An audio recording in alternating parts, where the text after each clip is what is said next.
Happy new year সবাইকে। New ইয়ারের প্রথম দিনে পিকনিক করতে আমাদের হালুয়া টাইট হয়ে গেল। কেন, কি এমন হয়েছে সেটা একটু পরে ভিডিওতেই জানতে পারবে। তো আজ সকাল সকাল আমার ঘুটুটা হ্যাপি নিউ ইয়ার বলতে মশারির ভিতর ঢুকে গেছিল। তারপর চা খেয়ে স্নান টান করে এখন রেডি হব। এই সোয়েটার টপটা পরছি আর নিজে ফ্লেয়ার জিন্স পেয়ার করব। এই সোয়েটারটা আমার ভীষণ কিউট লাগে। ওকে, দেন সাটাল একটা লাইট মেকআপ করে নিলাম। লিপস্টিক পরে নিলেই লুকটা কমপ্লিট হয়ে যাবে।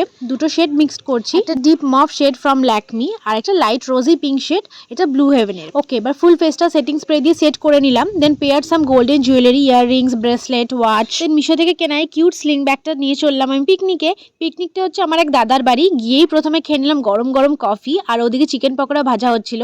এরপর আমরা চলে এলাম ছাদে। কার্পেট পেতে টেতে এখানে সবাই মিলে বসে আড্ডা হচ্ছিল কফি আর চিকেন পকোড়া খেতে খেতে। আর ছাদের ওদিকটাই হচ্ছিল রান্না। এবার আসি গন্ডগোলটায়। পিকনিকের জন্য যে ওভেনটা আনা হয়েছিল সেটাতে একটু প্রবলেম হচ্ছিল। তো তার জন্য বাড়ির ওভেনে এত বড় একটা কড়াই চাপ চিকেনের মশলা কষানো হচ্ছিল, ভাবা যায়। আর তারপর যা হাওয়া দিচ্ছিল, প্রায় 1 ঘন্টা ধরে এটাতে গোতানোর পর অন্য জায়গা থেকে আরেকটা স্টোভ আনা হলো।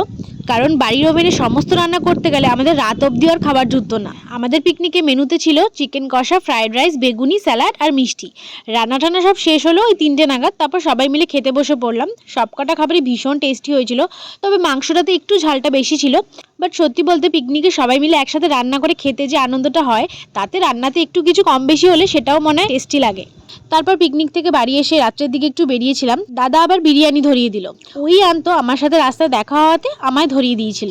আর দিনটা শেষ করেছিলাম রসগোল্লা খেয়ে। তাই বলে এতগুলো না, দ্যাটস ইট। আমার 1 জানুয়ারি কিছুটা এভাবেই কাটলো। তোমরা সবাই কোথায় কোথায় ঘুরলে বলো কমেন্টসে।